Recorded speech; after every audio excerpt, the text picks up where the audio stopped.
दिग्विजय साहब बोलते थे ना, भगोड़े जाकिर नायक को भी बोलते थे जाकिर नायक साहब। और जब उसकी इस्लामिक प्रीच होती थी और उस इस्लामिक प्रीच पर वो जिहाद की बातें किया करता था और कत्लो आम की बातें किया करता था, भगोड़ा जाकिर नायक जो अभी एड्स का मरीज हो चुका है पूरा खानदान, उसको उसको मंच पर चढ़ करके कितना ऑनर दिया जाता था। दिग्विजय साहब तो बोलते ही थे, हाफिज सईद साहब बोला जाता था। और देखिए दुर्भाग्य है हमारा, हम तो बहुत युवा है, मिलेनियम में आते हैं, हमारा दुर्भाग्य है कि हमारे पूर्व प्रधानमंत्री यासिन मलिक के साथ दस्तरखान शेयर किया करते थे और रेड कारपेट बिछाया जाता था। आप सोचिए मनमोहन सिंह साहब जो हमारे पूर्व प्रधानमंत्री थे, अल्लाह उनको जन्नत नसीब करे, लेकिन वो आतंकियों के साथ बैठ करके जिसने कश्मीर में कश्मीरी पंडितों का जेनोसाइड किया और बेनजीर भुट्टो के कहने पर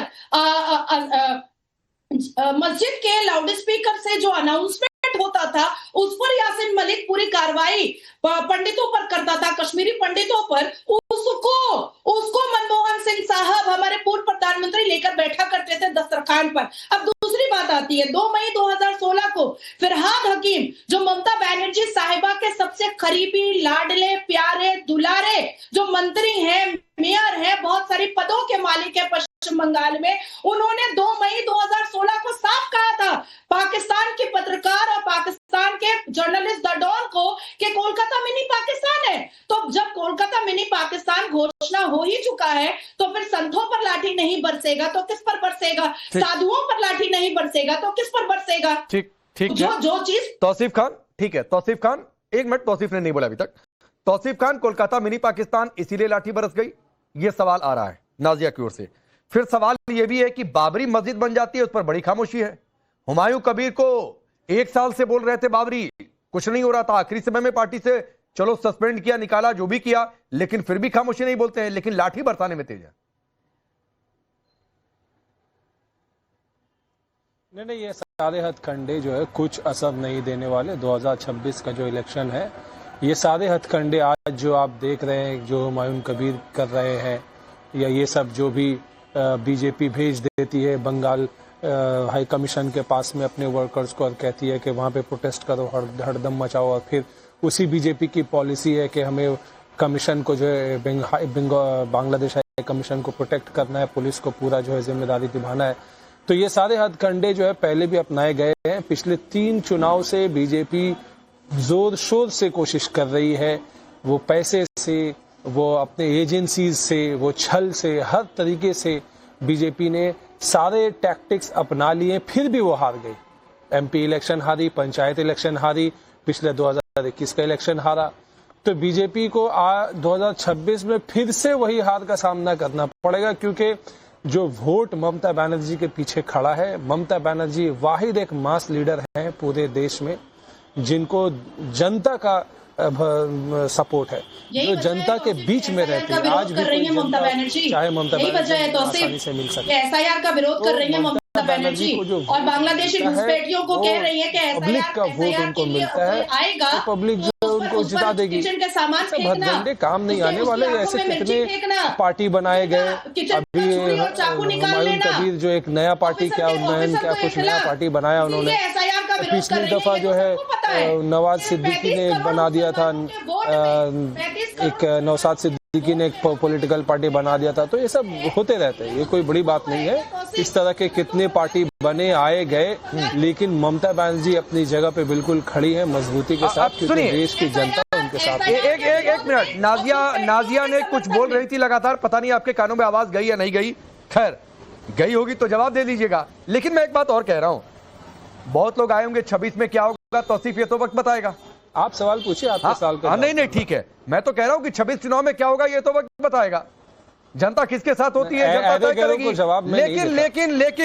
लेकिन बाबरी मस्जिद पर एकदम खामोशी, लाठी बरसाने पर आपने 2-3 मिनट बोल गए, एक शब्द आप बोलने नहीं गए कि क्या ऐसा आ गया था कि लाठियां बरसा देनी पड़ी। हिंदू मारा गया बांग्लादेश में, उस पर एक शब्द आपकी पार्टी, जिस पार्टी को आप सपोर्ट कर रहे हैं, उस पार्टी के नेताओं का बयान नहीं आता है। कोई नहीं, जो देखिए, इस पे ममता बनर्जी ने शुरू से स्टैंड क्लियर रखा है कि सेंट्रल गवर्नमेंट, बीजेपी की सरकार का जो पॉलिसी रहेगा वही पॉलिसी को ममता बनर्जी सपोर्ट करेंगे। अगर बीजेपी की सरकार, मोदी सरकार चाहती है कि यूनुस से बात ना किया जाए, वो उनको सपोर्ट करती है।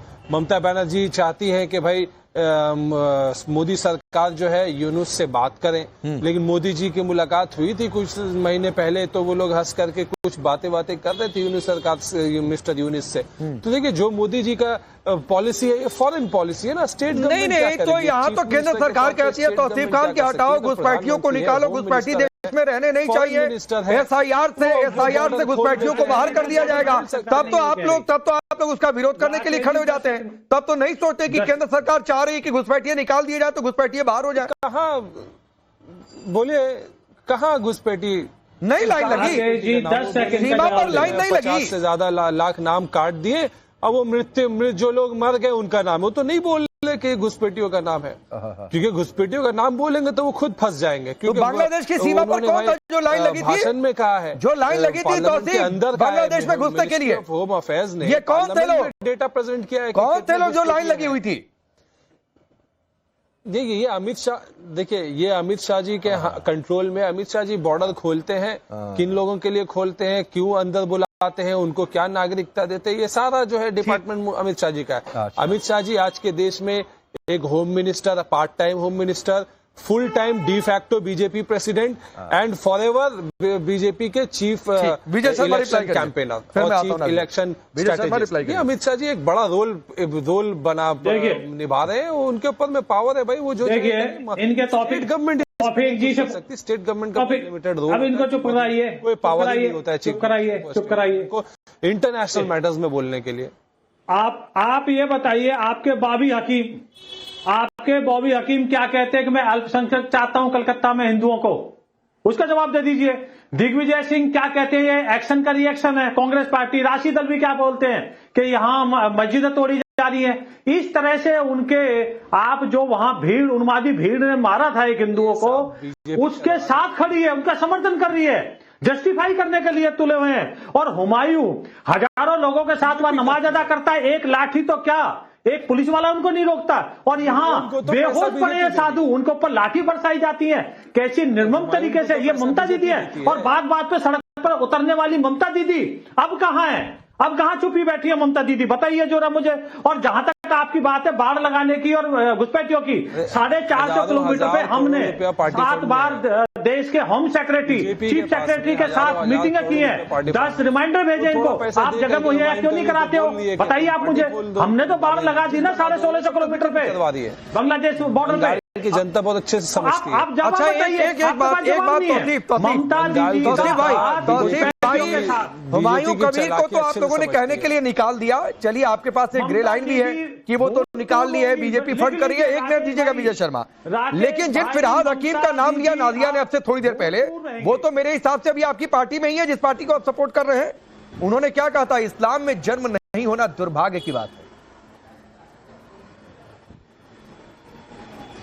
नहीं, ये मामला लगभग 1 साल से ज्यादा हो चुका है, मुझे याद है। हम लोग भी टीवी में डिस्कस कर रहे थे, तो बात को तोड़ मरोड़ कर पेश करना मीडिया में, इसके ये कोई नया बात नहीं है। प्रतियोगिता में पोर्ट एरिया जहाँ तक बात हुमायूं कबीर का है, देखिए बीजेपी के पास में हजारों हजार करोड़ रुपया, हजारों हजार इतना रुपया है बीजेपी के पास में, यहाँ पर हम सोच नहीं सकते।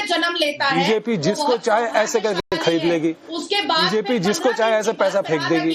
तो बीजेपी ने पैसा फेंक दिया, एक पॉलिटिकल पार्टी बना दो, बंगाल में एंटी बीजेपी वोट को डिवाइड कर दो। ये तो स्ट्रेटेजी, ये तो लोग समझते हैं। अंग्रेजों के जमाने में था कि दूध डालो और हुकूमत करो, यानी कि हिंदू मुस्लिम में लोगों को बांट दो और हुकूमत करो। अंग्रेजों के जमाने, और ये अंग्रेजों के चमचे, ये बीजेपी वाले, इनके खानदान क्या थे, अंग्रेजों का जूता पॉलिश क्या करते थे, अंग्रेजों की चापलूसी क्या करते थे। भगत सिंह को और सुखदेव राजगुरु इन लोगों की जो है खबर जाकर दिया करते थे। नाजिया, तौसीफ मेरे हिसाब से आपको सुनकर अनसुना कर रहे हैं, आपको सुनकर शायद अनसुना कर रहे हैं, लेकिन तौसीफ भाई, अगर बीजेपी को पैसा ही अगर आपके हिसाब से दे दिया